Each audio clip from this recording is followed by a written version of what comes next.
हाय दोस्तों, कैसे हैं। मैं मोहम्मद मुख्तार आपका मैं अपने YouTube चैनल सुगम संगम पर स्वागत करता हूं।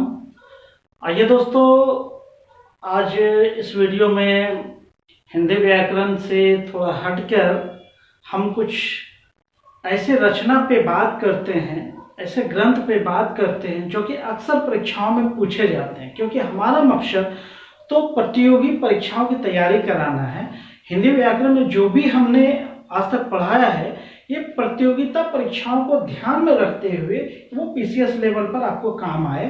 ऐसे स्कूल और कॉलेज में तो काम आना ही आना है। तो उसमें आप पीटी और मेन दोनों रूप में ले सकते हैं, क्योंकि हिंदी भाषा का जितना गहन अध्ययन होगा आप उसमें उतना ही आगे बढ़ सकते हैं। तो उसी कड़ी में चूंकि हिंदी साहित्य हम पढ़ रहे हैं, तो उसमें यह हमारा कर्तव्य बनता है कि कुछ ऐसे साहित्य, कुछ ऐसी रचनाएं हैं जो कि प्रतियोगी परीक्षाओं के दृष्टिकोण से बहुत ही महत्वपूर्ण है। आज उन्हीं रचनाओं पे हम बात करने वाले हैं। ठीक है दोस्तों, कुछ ऐसे रचनाएं हैं, आइए देखते हैं जो कि अक्सर ये हमने लिखा है, संग्रह करने का प्रयास किया है, जो परीक्षा के दृष्टिकोण से बहुत ही महत्वपूर्ण है। एक तरफ देखिए, इधर रचना है, दूसरी तरफ उसके रचनाकार हैं, उसके लिखने वाले का नाम है। आइए देखते हैं।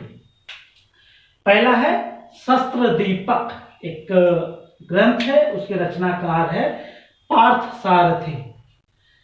गीत गोविंद नाम सुना है, अक्सर परीक्षाओं में ही पूछा जाता है। गीत गोविंद के रचनाकार जयदेव है।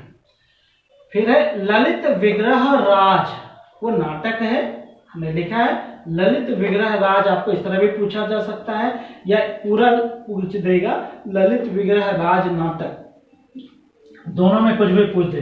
उसके लेखक भी जयदेव है। हरकेली नामक नाटक भी लिखा था जयदेव ने। गंगाधर है, ये ग्रंथ का नाम है, उसके रचनाकार है रूप गोस्वामी।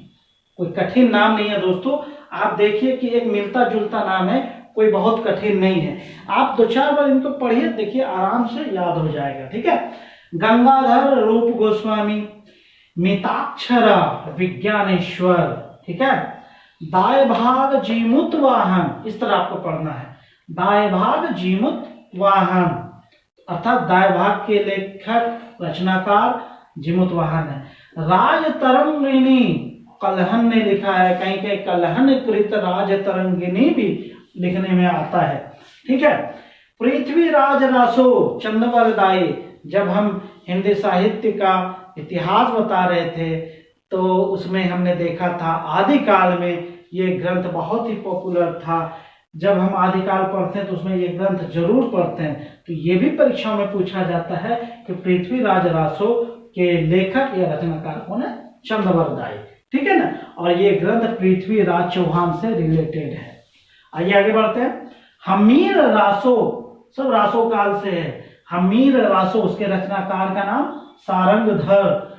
हमीर काव्य, रासो भी पूछेगा, काव्य भी पूछेगा, दोनों एक ही राइटर का है, वो है सारंगधर। रामचरित संध्याकर नंदी, इसमें एक चीज कंफ्यूजन दूर करना है, कहीं पूछा जाता है रामचरित मानस, आपने देखा था भक्ति काल में, है ना।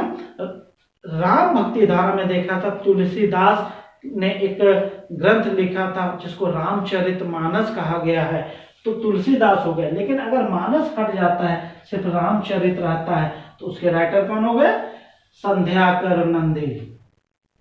दशरूप धनंजय, है ना, कहीं दस रूपक भी आता है, कहीं दस रूप आता है, तो दोनों धनंजय हो गया।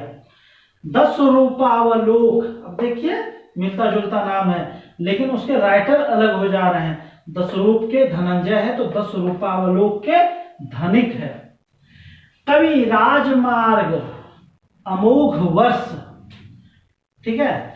नैषध चरित श्रीहर्ष, कथा सरित सार सोमदेव, इस तरह आपको पढ़ना है, आराम से याद हो जाएगा। कथा सरित सार सोमदेव। कर्पूर मंजरी राजशेखर, शाहनामा फिरदौसी, चरक संहिता, चरक नाम में ही स्पष्ट है, देख रहे हैं। चरक संहिता एक जो है कि क्या कह सकते हैं चिकित्सा का ग्रंथ है, जिसमें इन्होंने जड़ी बूटी से संबंधित नियम की चर्चा किया है कि जड़ी बूटी से कैसे व्याधि को, बीमारी को दूर किया जाए। इसका संकलन चरक ने अपने संहिता में किया, उसी के नाम पे इसका नाम पड़ गया चरक संहिता। मालती माधव भवभूति, इस तरह पढ़ेंगे एक साथ, मालती माधव भवभूति, एक साथ आ जाएगा, नाम का नाम भी याद हो जाएगा और उसके राइटर का भी नाम याद आ जाएगा। ठीक है दोस्तों, आगे देखिए।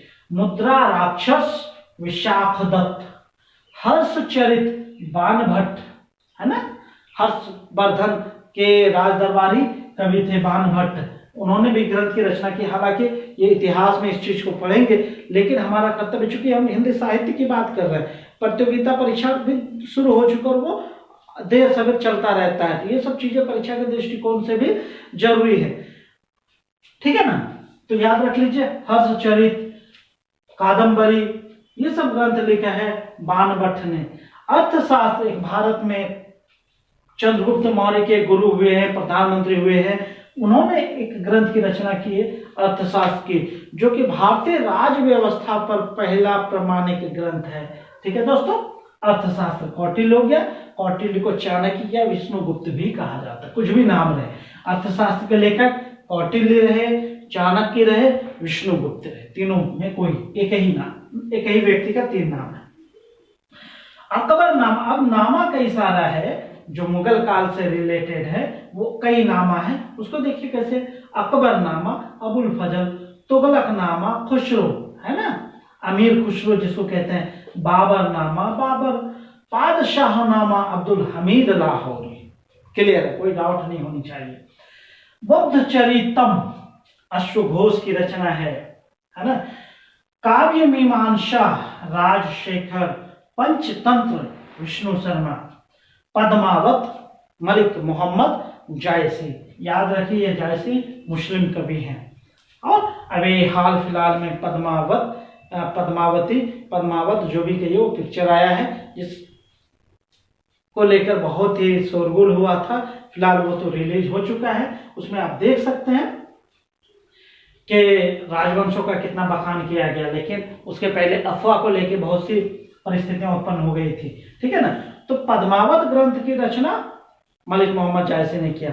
ये जो है कि पद्मावत का जो लिखा गया वो भी भक्ति काल से रिलेटेड। आप देख सकते हैं, जब भक्ति काल में हम पहुंचे थे तो प्रेम मार्ग धारा में मलिक मोहम्मद जायसी थे, एक तरफ जो थे कबीरदास जी, दूसरी तरफ मलिक मोहम्मद जायसी जी थे। ठीक है दोस्तों, इनका स्क्रीनशॉट ले लें, फिर और कुछ जो है कि रचना है उसको हम समझने का प्रयास करेंगे। ठीक है दोस्तों,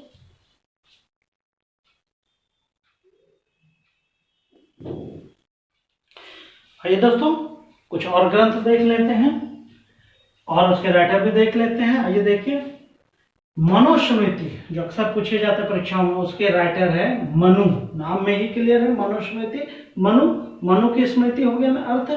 रामायण वाल्मीकि, क्लियर है। अभी चल रहा था रामचरित, संध्या का नंदी चला गया ना। रामायण वाल्मीकि, रामचरित मानस तुलसीदास, तो कोई कंफ्यूजन नहीं होनी चाहिए। भगवद गीता जो एक महत्वपूर्ण ग्रंथ है हिंदू समाज का, उसमें देखिए एक भगवद गीता नाम है। भगवद गीता के जो के रचनाकार हैं वो है वेद व्यास। उसी तरह महाभारत भी है, उनके भी लेखक या कहिए रचनाकार कहिए वेद व्यास जी हैं। ठीक है, तुलसीदास तो क्लियर हो ही गया, तुलसीदास जी ने एक पत्रिका लिखा था, विनय पत्रिका तुलसीदास। ये हम भक्ति काल में इस चीज की चर्चा कर रहे थे कि आपने देखा था, वहां पे हमने बताया था कि तुलसीदास ने विनय पत्रिका की रचना किया था। दोहावली, एक दोहा का जो एक संग्रह बनाया था, उसकी रचना भी किया था तुलसीदास जी ने। हनुमान चालीसा तुलसीदास जी ने, इसलिए कि राम जी के चरित्र तो लिख दिया, रामचरित मानस, है ना। और उसी तरह हनुमान चालीसा, चूंकि राम जी के अगर सर्वश्रेष्ठ भक्त कोई देखे जाते हैं तो हनुमान जी के रूप में पहचाने जाते हैं। तो कंफ्यूजन एकदम बिल्कुल नहीं होना है, आप इस तरह कोट करके उसको याद रख सकते हैं कि रामचरितमानस और हनुमान चालीसा दोनों के राइटर हैं तुलसीदास जी। अब सूरदास जी पे आइए। साहित्य लहरी की रचना सूरदास जी ने किया था, उसी तरह सूर सागर की भी रचना सूरदास जी ने किया था। ठीक है, ये तो महत्वपूर्ण ग्रंथ है जो अक्सर परीक्षाओं में पूछे जाते हैं। अब आइए कालिदास जी की ओर। कालिदास जी ने कई ग्रंथों की रचना किया है, उनमें से प्रमुख ग्रंथ इस तरह हैं, जैसे अभिज्ञान शाकुंतलम।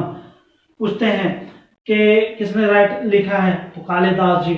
उसी तरह रघुवंशम, कहीं रघुवंश आता है कहीं रघुवंशम आता है, उसके रचनाकार कालिदास जी। कुमार संभव या कुमार संभवम कालिदास, मेघदूतम कालिदास, ऋतु संहार कालिदास। ठीक है, कालिदास के और भी ग्रंथ हैं, लेकिन उनमें से ये महत्वपूर्ण ग्रंथ है जो परीक्षाओं के दृष्टिकोण से महत्वपूर्ण है। 10 कुमार चरित दंडी, इस तरह आप पढ़ सकते हैं, 10 कुमार चरित दंडी। इसमें 10 कुमार, 10 राजा के चरित का बखान मिलता है इसमें। ठीक है, एक आइए रामचरित और है, उत्तर रामचरितम भवभूति। ये सब विद्वान हुए हैं, संत कहिए जो भी कहिए, उन लोगों ने अपने जो कि ज्ञान भंडार से ऐसे ऐसे जो कि ग्रंथ की रचना की है। अब देखिए, श्रृंगार शतक भर्तृहरि, नाट्य शास्त्र भरत मुनि। भरत जिसके नाम पर इस देश का नाम भारत पड़ा है, उस मुनि ने एक जो कि शास्त्र की रचना की है, ग्रंथ की रचना की है, उनका नाम है नाट्य शास्त्र। ठीक है, पाणिनि ने एक ग्रंथ की रचना किया है, अष्टाध्यायी। मृक्ष कट्टिकम, ठीक है, यहाँ पे कट्टिकम टोटो संयोग घर्षित होगा, मृक्ष कट्टिकम शूद्रक।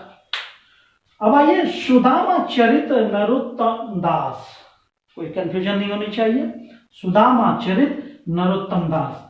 पदावली एक ग्रंथ है जिसकी रचना विद्यापति ने किया, ये कंफ्यूजन वाली नहीं है, इसलिए कहीं कहीं हम लोग पढ़ते हैं विद्यापति पदावली, या कहीं पे पदावली नाम आएगा, दोनों एक ही है, चाहे विद्यापति पदावली कह दीजिए या पदावली कहिए।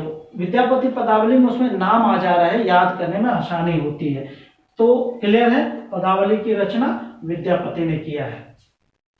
हर्षवर्धन ने भी ग्रंथ की रचना की, खुद राजा है, राजपाट संभाल रहे हैं, लेकिन ज्ञानी है, विद्वान है, तो जो समय बच रहा है उसमें भी वो जो है जन कल्याण के लिए ग्रंथ की रचना कर रहे थे। तो उनका जो एक प्रमुख ग्रंथ है वो देख लीजिए, प्रियदर्शिका नागानंद ऐसे ग्रंथ लिखा है, वो हर्षवर्धन ने। क्लियर है, नीतिसार कामंदक की रचना है, कोई कंफ्यूजन नहीं होनी चाहिए। वासवदत्ता सुबंधु, इस तरह याद रखना है, वासवदत्ता सुबंधु, एक साथ जब आप पढ़ेंगे ना तो आराम से याद हो जाएगा। अब जब आइए, जब हिंदी साहित्य में जो है कि गद्य का काल शुरू हो रहा था, जब आधुनिक काल में हम प्रवेश कर रहे थे हिंदी साहित्य में, तो आप देख रहे थे कि मैंने जब बताया था मैथिली शरण गुप्त का नाम आया था, उन्होंने लिखा था भारत भारती, यशोधरा और साकेत, ऐसे ग्रंथ है जिसकी रचना मैथिली शरण गुप्त ने किया था। उसके बाद आगे बढ़ते हैं प्रेमचंद। अब हम पुराने समय से आधुनिक की ओर बढ़ रहे हैं और वो धीरे धीरे हम आगे बढ़ेंगे। ठीक है, उसके बाद प्रेमचंद जी भी आते हैं, हालांकि हम और आगे बढ़ गए। उसके बाद अभी जाएंगे छायावाद युग में भी, उसमें भी कुछ ग्रंथ है, उसकी भी जो बात करेंगे। प्रेमचंद ने बहुत से, जैसे माना जाता है 300 कहानियों की रचना की और बहुत से जो एक उपन्यास लिखे हैं, और ये सब उपन्यास ही आप मान सकते हैं। ये मानसरोवर उनके 300 कहानियों का संग्रह है। 300 कहानियों का संग्रह, आपसे प्रश्न पूछा जा सकता है कि प्रेमचंद के 300 कहानियों का संग्रह किस ग्रंथ में है, तो आप कह सकते हैं मानसरोवर। उसी तरह गबन है, गोदान है, करबला है, रंगभूमि है, कफन है, सेवा सदन है, बूढ़ी काकी है, ये सब ऐसे रचनाएं हैं जिनके रचनाकार प्रेमचंद जी माने जाते हैं। ठीक है दोस्तों, इनका स्क्रीनशॉट ले लें या लिख लें, कुछ और ग्रंथ पे हम इस वीडियो में बात कर लेंगे। ठीक है दोस्तों,